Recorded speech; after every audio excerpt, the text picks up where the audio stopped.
And now, ladies and gentlemen, this being the first day of the new year, it behooves me to introduce the star of this program in a manner befitting his dignity and position. Well, He is a man whose illustrious character and many fine qualities have my sincere admiration. oh, Don, please. A man whose lovable nature and unselfish devotion to others, Say, Jack. Quiet, Mary. I want to hear this. Go ahead, Don. whose unselfish devotion to others has endeared him to the hearts of his public. How true. So I bring you none other than that sparkling, scintillating, outstanding personality, That's not me. I'll kill myself. Jack Benny.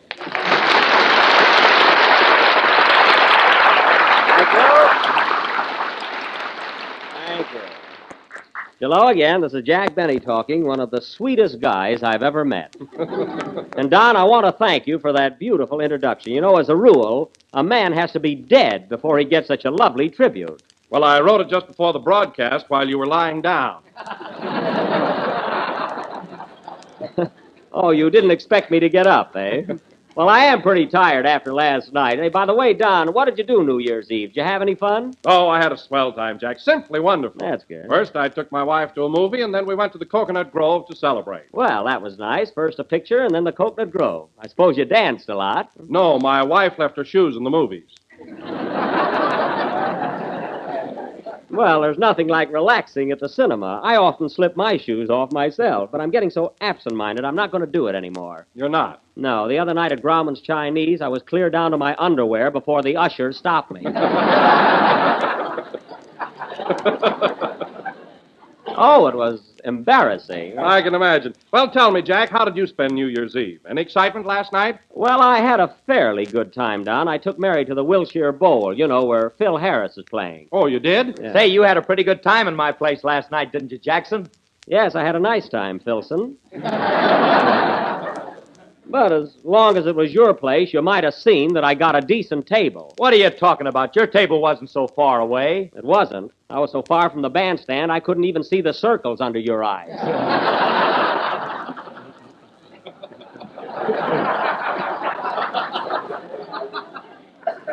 It's a fine table. Oh, you're exaggerating, Jack. There were a lot of people sitting behind you. Listen, Phil, the only people sitting behind me were from Pasadena, and they were home at the time.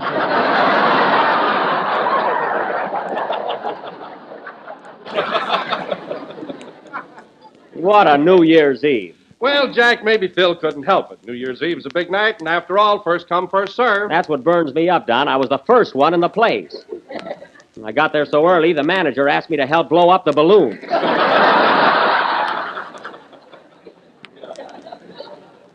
How do you like that? Well, you got paid for it, didn't you? That's not the point. Now, let me tell you another thing, Phil. I don't mind my table being far away, but the next time you seat me behind a post, please see that there's a knothole in it. Behind a post. What are you talking about? Oh, never mind. Hello, Jack. Happy New Year. Happy New Year. I was just telling Phil about the fine table he gave us last night. Imagine seating us behind a post. It burns me up. You're crazy, Jack. We weren't behind a post. We weren't. No, that was a piece of confetti on your glasses.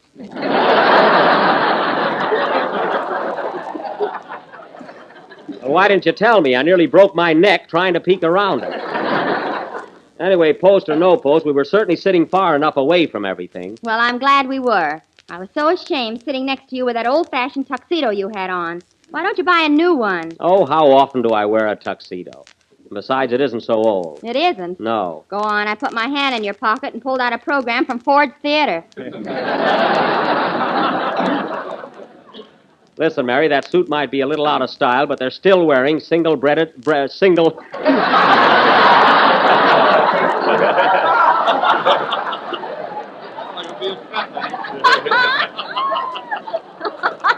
Now, listen, Mary. That suit might be a little out of style, but they're still wearing single-breasted tuxedos. Not with a belt in the back. Well, they're coming back, so don't be so smart. Mary's right, Jack. Oh, she is. Your pants were so tight you had to wear your garters on the outside.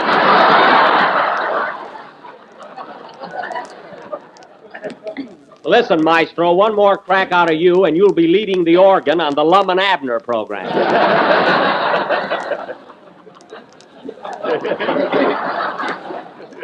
And another thing, Phil, the next time I dance by your orchestra, watch your baton. Remember that. Okay, buddy. Buddy yet. Incidentally, fellas, this being the new year, I was going to give you all a raise in salary, but the way you've been acting today, I'm not going to do it. I'd be satisfied just to get my regular salary on time. Now, wait a minute, Phil. Don't give me that. I put your check in the mail every Monday morning. Well, from now on, don't pin it on a postcard. I don't want people to know what I'm making.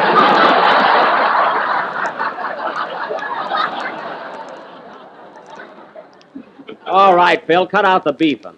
Let's see if we can't inaugurate the new year with a little harmony. Oh, Jack, you want to hear something awful? What, Mary? Here it is, New Year's, and I forgot to write a poem about it. Oh, that's a shame. I'll sit right down and dash one off. Okay, hurry it up. I'll fill in a little time for you, Mary. Ladies and gentlemen, while Miss Livingston is struggling with her latest brainchild, let me remind you that one of the best ways to start out the new year is to have Jell-O for dessert. Darn this pen. It is tempting, delicious, easy to make, and comes in 6 delicious Hey, flavors. Jack, how do you spell knowledge? With an N or a K? With a K. Strawberry, raspberry, cherry, With a capital K? orange, Yes, a capital K. lemon, and lime, for heaven's sake. I'm sorry, Don. And now, folks, going from the... All right, Jack, I'm all set. Why, Mary, is your poem finished already? Yeah? Gee, you work faster than George Bernard Shaw. Well, his beard gets in his way. Oh, that's right. What's the title of your poem? Goodbye, 1938. Hello, 1939. Well, that covers everything. Go ahead. Oh, Happy New Year, Happy New Year. Please don't be a sad and blue year. These last 12 months have been sublime. So goodbye, 38. Hello, 39. Well, so far, nobody is screaming. You just wait. Oh. I wonder who this coming year will be our favorite movie star. Will it be Garbo or Sonia Heine? So goodbye, 38. Hello, 39. 90. What has this year in store for us? For thee and thou, and thy and thus. Will Don get fatter? Will Phil be gay? Will Kenny get knowledge with a capital K? I doubt it. I'd like to ask you, if I dare, will Jack continue to lose his hair? Mary. And when it's gone, will it stay away? Goodbye, 38. Hello, toupee.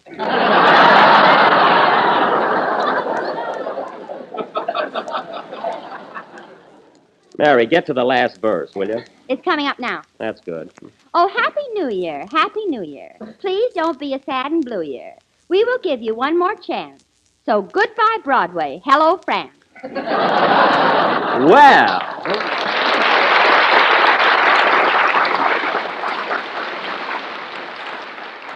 Mary, you finally did it. Hey, Phil, do you think you can follow Mary's poem with a number? I'll try. Okay, hit it, boys. Wait a minute. Come in. Mr. Benny? Yes? Oh, Happy New Year, Happy New Year, to the greatest man I know. And I bring you fondest greetings. There's a wagon. I must go. Well, I'm glad they let him out for our program. Play, Phil. That was Say It With a Kiss, played by Phil Harris and his original orchestra. And now, ladies and gentlemen... Original? Yeah. Wait a minute, Jack. This isn't the band I started out with. I don't mean that, Phil. I mean when they look at their music, they still play something original. And speaking of the band, Phil, you'd think that they could start out the new year by dressing a little better. Where'd they get those awful-looking neckties? Aren't they atrocious? They certainly are. Where'd they get them? I gave them to them for Christmas. Oh. And saying that reminds me, Phil, that was some Christmas present you sent me. You must have been under the weather when you bought it. Oh, no, I wasn't. I was sober as a judge when I bought your gift. You were not. I was, too. Then let me ask you something. What use have I got for a porthole?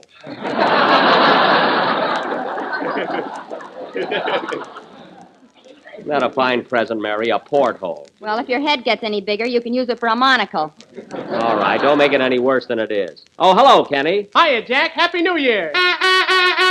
Well, Kenny, I see you're still celebrating. You must have had a good time last night. I'll say, I didn't get to bed until 10 o'clock. Gosh, I'm a wreck.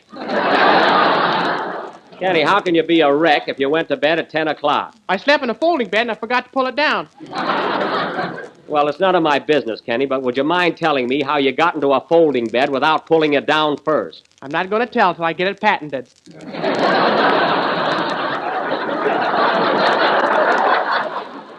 Oh, that's right. Guard your secret carefully. And stop blowing that horn. Well, I'm practicing for the Rose Bowl game at Pasadena tomorrow. Say, are you going, Jack? I certainly am. I wouldn't miss it for anything. Hey, Mary, I got a couple of good seats. You want to go with me? No. I went with you last year, and you were the only one in the stand wearing a raccoon coat and a beanie.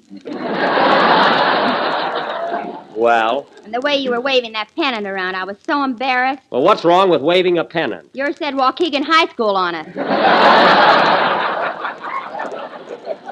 All right, you don't have to go with me. I'll take somebody else. You want to go with me, Kenny? Sure, but I'll have to bring my girl along. I don't see how, Kenny. I've only got 2 seats. Well, I'll invite her anyway. Maybe we can lose her in the crowd.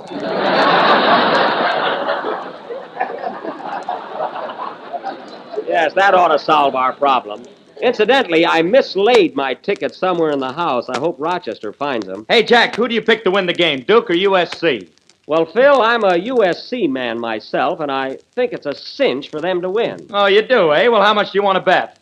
I didn't say anything about betting, Phil. I just told you who was going to win. Well, if you're so sure about it, why don't you want to bet? Because gambling is naughty.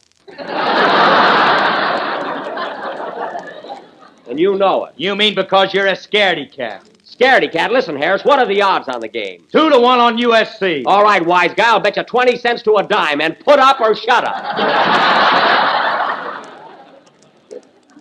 Well, what are you stalling for, Harris? He's afraid if he wins, you'll fire him. That's it. I thought you'd welch on it. 20 cents to a dime. Make that $100 to 50 and you got a bet. Don't try to show off, Phil. You had your chance. Now, let's drop it. You know, I don't think Jack wanted to bet at all. Think. Kenny, your job on this program is to sing. Well, I can have a hobby, can't I?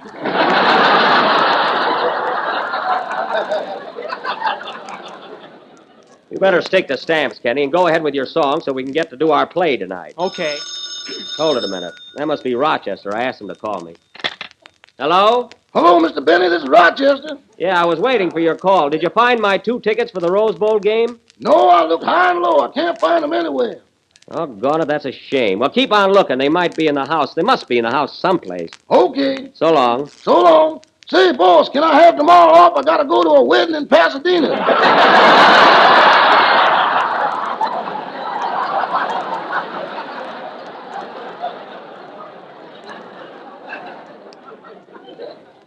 A wedding in Pasadena.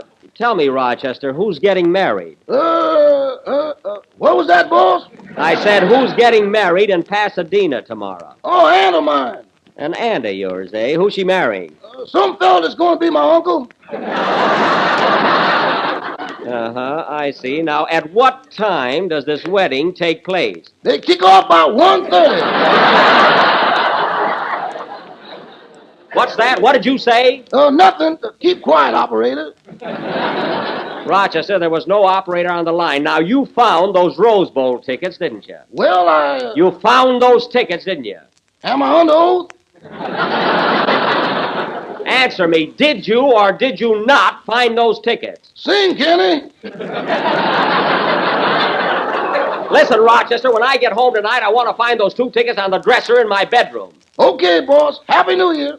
Go ahead and sing, Kenny. That Rochester. The only way I can keep things in my house is to nail him down.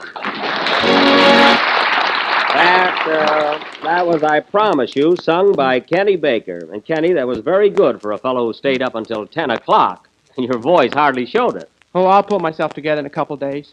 I hope so. And, Kenny, if you got to bed at 10 o'clock last night, how'd you get those awful circles under your eyes? I painted them on. Ain't I nuts? You sure are. And now, ladies and gentlemen, for our feature attraction this evening... I was going to paint wrinkles on my forehead, but my mother wouldn't let me. Well, she was right. And now, ladies and gentlemen... If I was Kenny's mother, I'd trade him in for an Airedale. Now, Mary, Kenny's mother wouldn't do that. And now, folks... We've got an Airedale. All right. If you two will quiet down, I'd like to get on with our play. And now, folks... You know something, Kenny? I never met your mother. Oh, you didn't? Phil, for heaven's sake, who cares? Now, let's get on with the play. Everybody's butting in here but Don. Well, I met Mrs. Baker. Oh. Well, I'm very happy to know it. And now, folks, going from Mrs. Baker to our feature attraction of the evening, this being the first day of the new year, tonight we are going to present an original play. a sort of a New Year's fantasy entitled The New Tenant, or Goodbye 38, Hello 39. Now, I will... You stole that from my poem. Mary, that was just a coincidence, believe me. Now, in this fantasy, I will play the part of 1938. And Mary... You know, Jack, I read this play 4 times, and I still can't understand it. Well, in the first place, Kenny, our play is a little too deep. And in the second place, you're a little dope. Now, I will be 1938, and Mary will be Mrs. 1938, my loving, loyal wife. And we have 12 children. What are you laughing at? I don't know. It's censored. And keep still. Now, our play opens in the home of Mr. and Mrs. 1938, who live in a big round house called the Earth. It is almost midnight on December 31st, and their lease is about to expire. Curtain. Music.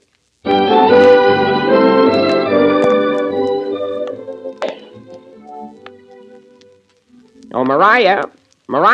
What do you want, Pa? Better hurry up with that packing. The landlord says we got to get out by midnight to make room for the new tenant. The new tenant? Who is he? Oh, some little nudist by the name of 39. He don't know what he's getting into, does he, Ma? Nope. This house sure has been a mess, ain't it? You said it.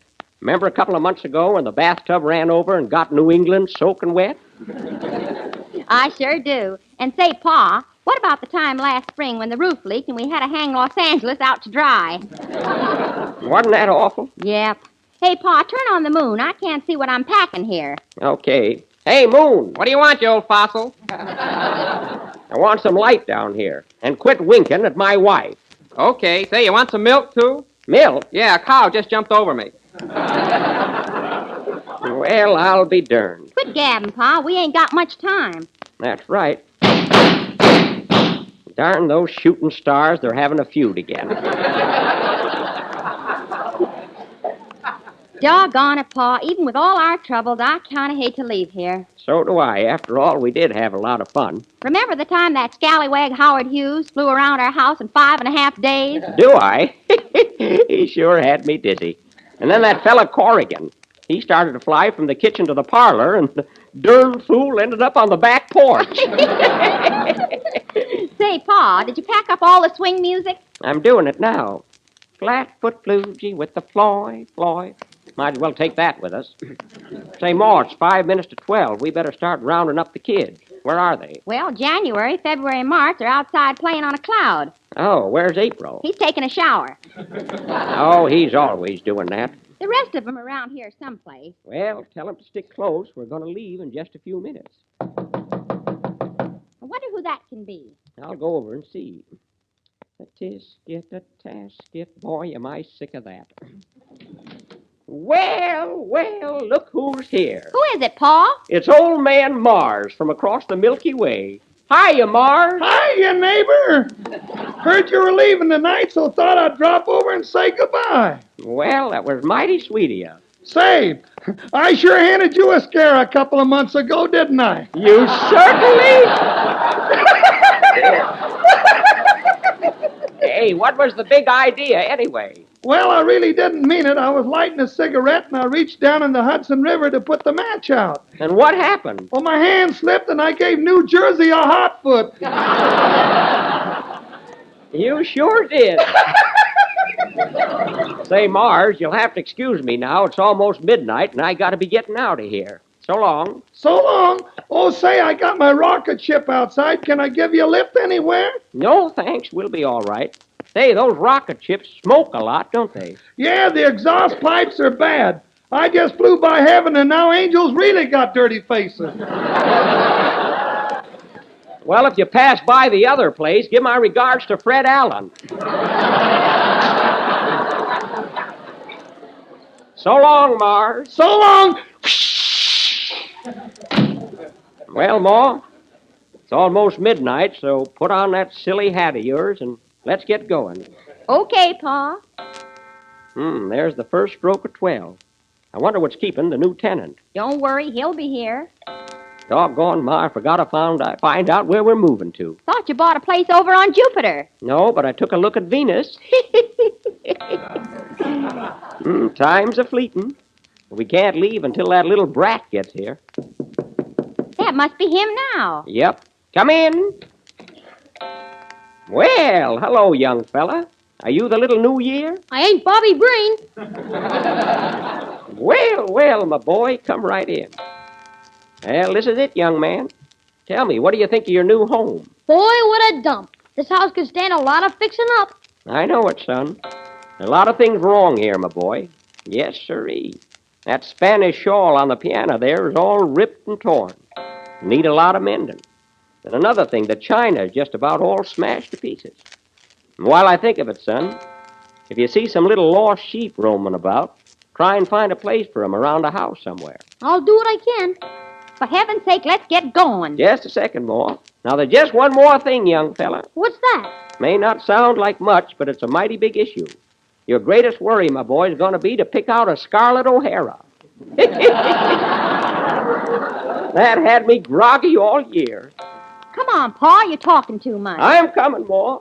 Say, young fella, if you want any Jell-O, you'll find plenty in the pantry. Thanks, old timer. You're welcome. Happy New Year, young fella. Happy New Year. Come on, more. Let's go.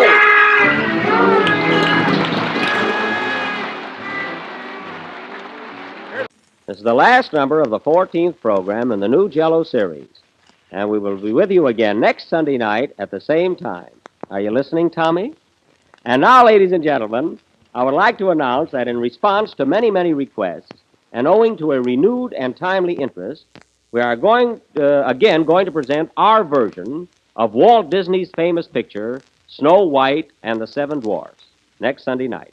So if you missed it the first time, folks, be sure and tune in. And if you heard it, tune in anyway, as we're going to have a brand new Prince Charming. Guess who, folks? Oh, Andy, you gave it away. Good night, folks.